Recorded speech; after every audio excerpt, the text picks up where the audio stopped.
بسم اللہ الرحمن الرحیم۔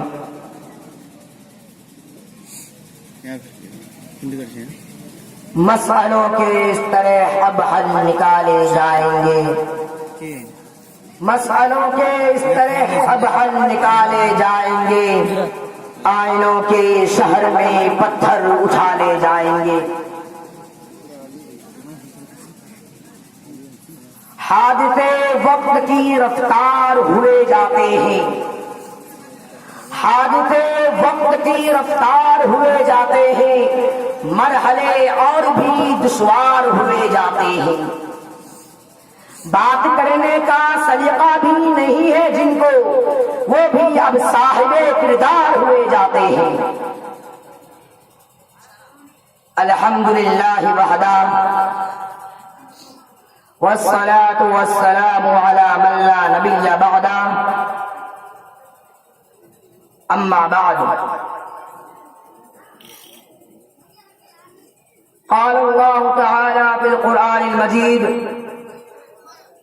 والفرقان الحمید، اعوذ باللہ من الشیطان الرجیم، بسم اللہ الرحمن الرحیم، ولا تهنوا ولا تحزنوا وانتم الاعلون ان كنتم مؤمنین، صدق اللہ العظیم۔ میں نے ابھی جو آپ حضرات کے سامنے قرآن پاک کی ایک آیت تلاوت کی ہے، اس کا ترجمہ یہ ہے، تم ہمت نہ ہارو اور رنج نہ کرو، اور تم ہی سربلند اور غالب رہو گی، بشرطے کہ تم پورے مومن رہے۔ وعدہ غلبہ ہے مومن کے لیے قرآن میں، وعدہ غلبہ ہے مومن کے لیے قرآن میں، پھر بھی ہم غالب نہیں، کچھ ہے کسر ایمان میں۔ محترم سامعین کرام، مشفق مربی اساتذہ کرام، مہمانان اکرام اور طلباء خوش انجام، اسلامی تاریخ کے 1000 سال جس آب و تاب، شان و شوکت اور عروج و ترقی کے ساتھ گزرے ہیں، اپنوں سے زیادہ غیروں کی زبانیں اس کے حیرت انگیز کارناموں کی معترف ہیں۔ اس میں بہت طویل زمانہ، اس میں ایک لمبا زمانہ ایسا بھی گزرا کہ تقریباً پورا عالم، پوری دنیا صرف کلمہ لا الہ الا اللہ کے ماننے والوں کی زیر نگی تھا۔ ماں بہتا کوئی قابل ذکر سلطنت و ریاست نہ تھی جو مسلمانوں کی رعیت اور باز گزاری یعنی ٹیکس دینے والی نہ ہو۔ اس 1000 سالہ دور میں آپسی خلفشار اور باہمی اختلاف کے فتنے ضرور ہوئے، مگر اسلام اور مسلمانوں کے بڑھتے ہوئے اقتدار پر کوئی خاص اثر نہیں ہوا۔ فتنے آئے اور بادل فتنے چڑھ گئے۔ بقول علامہ اقبال علیہ الرحمہ، مغرب کی وادیوں میں گونجی ادا ہماری، مغرب کی وادیوں میں گونجی ادا ہماری، رکتا نہ تھا کسی سے سیل روا ہمارا۔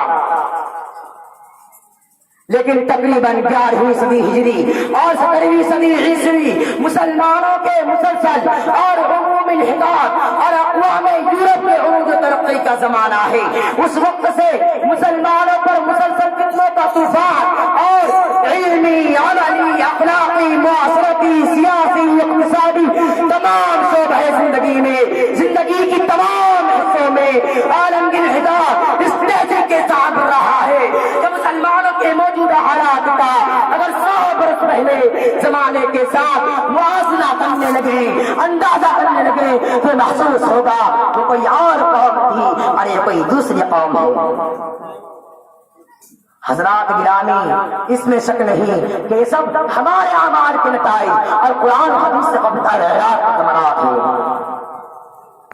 اگر ماضی کا تجربہ مستقبل کے لیے مشعل ہدایت اور درس عبرت ہو سکتا ہے، اگر گزرے ہوئے زمانے کا تجربہ آنے والے زمانے کے لیے عبرت کا سبب ہو سکتا ہے، تو مسلمان کے عہد ماضی کا لمبا زمانہ اور اس کی تاریخ کا ہر باب ان کو ان کی ہر صلاح و بلا کے صرف ایک سبق دیتا ہے جو بالکل واضح ہے، جس کو امام مدینہ حضرت امام مالک علیہ رحمہ کے الفاظ میں اس طرح بیان کیا جاتا ہے لن یصلح آخر هذه الامہ لا ما صلح به اولها، کہ اس امت کے آخری دور اصلاح کوئی چیز نہیں کر سکتی سوائے اس کے جس کے ذریعے اس امت کے دور اول کی اصلاح ہوئی تھی، پہلے دور کی اصلاح ہوئی تھی. اور یہ ظاہر ہے کہ وہ طریقہ کار جس نے عرب کے بدوؤں کو تہذیب انسانی کا معلم، وہ حسنوں کو سیاست مندوں کا مجدد، گمراہ کو دنیا کا رہبر، بد اخلاقوں کو خوش اخلاقی کا پیکر اور مریضوں کو مسیحا بنا دیا. وہ کیا تھا؟ وہ صرف قرآن نظام اور سید الانبیاء فخر موجودات جناب محمد رسول اللہ صلی اللہ علیہ وسلم کی تعلیمات و ارشادات کا اتباع تھا. محترم سامعین، آج سے تقریباً 1450 سال قبل جب دنیا کفر ضلالت جہالت سفاہت کی تاریکیوں میں گھری ہوئی تھی، بتہات لاکھ وادیوں سے رشتہ ہدایت کا آفتاب و مہتاب نمودار ہوا اور مشرق و مغرب شمال و جنوب غز دنیا کے ہر ہر گوشے کو اپنے نور سے منور کر دیا اور 23 سال کے قلیل عرصے میں بنی انسان کو اپنے راج ترقی پر پہنچایا کہ تاریخ عالم اس کی نظیر پیش کرنے میں عاجز و قاصر ہے. اور اس کو ہدایت سلام کرا کے مثال جب مسلمانوں کی ہاتھ میں دی، جس کی روشنی میں وہ ہمیشہ شہرہ پر ترقی پر گامزن رہے اور صدی شان و شوکت سے دنیا پر حکومت کی کہ چار مخالف قوت کو ٹکرا کر پاس پاس کر دیا. عزیز دوستو، یہ ایک حقیقت ہے جو ناقابل انکار ہے، لیکن پھر بھی ایک پارینہ داستان ہے جس کا بار بار دہرانا نہ تسلی بخش ہے اور نہ ہی کارآمد اور مفید، جبکہ موجودہ مشاہدات اور واقعات خود ہماری سابقہ زندگی اور ہمارے استاد کے کارناموں پر بدنما داغ لگا ہے. حضرات، یہ کتابات کے قدیر حقیقت ہے کہ آج حالات اتنے پرخطر ہے کہ کبھی تاریخ میں اس قسم کے حالات سننے میں نہیں آئے. یہ مغربی تہذیب و تمدن کی دل فریبیاں، یہ خود غرضی و خود فراموشی، یہ رقابت و حسناتی، یہ قدرت کی طاقتوں کو عیا کرنے والا فرنگستان،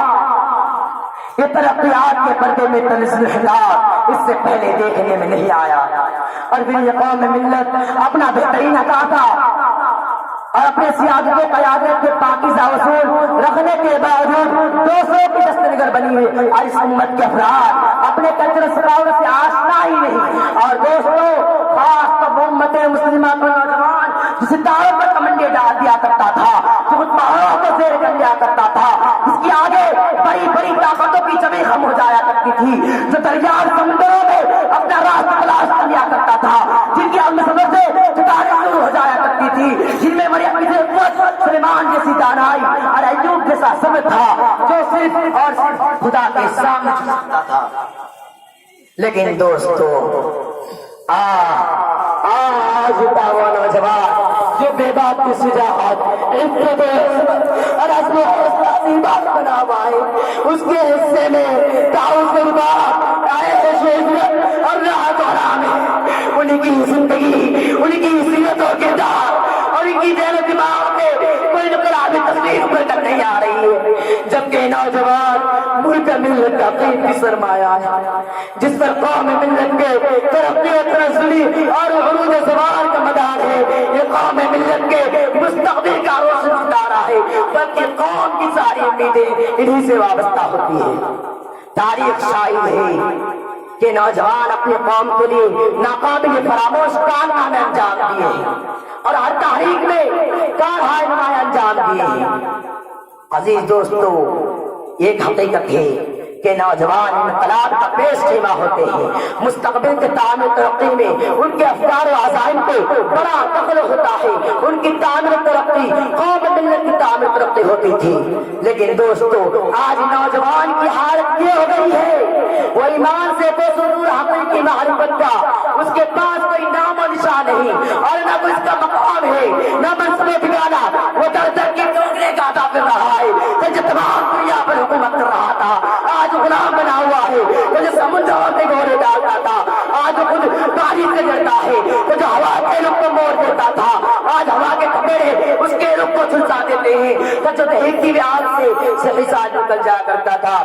آج اس کے حال یہ ہے ایک ہی چنگار اس کے وجود کو خاک مستر کر دیتی ہے۔ کل جو حاکم بنا ہوا تھا آج محکوم کی زندگی بسر کر رہا ہے، کل جو آقا تھا آج غلام ہے۔ حقیقت ہے کہ افلاس حکمت نے اسے گھیر لیا، پریشانوں سے وہ حال اس کی قسمت بن گئی، اس کا ایمان شک پڑ چکا ہے۔ مولانا حالی نے در بر انداز اسی کا رونا رویا ہے۔ گھٹا سر پہ ادبار کی چھا رہی ہے، گھٹا سر پہ ادبار کی چھا رہی ہے، فلا تک سما اپنا دکھلا رہی ہے، نحوست بسو پیش منڈرا رہی ہے، چپو راستے سے صدا آ رہی ہے کہ کل کون تھے آج کیا ہو گئے تم، ابھی جاگے تھے ابھی سو گئے تم۔ یہ خاموش مزاجی تمہیں جینے نہ دے گی، یہ خاموش مزاجی تمہیں جینے نہ دے گی، اگر تمہیں جینا ہے تو دنیا میں بھڑا مچا دو، وما علینا الا البلاغ۔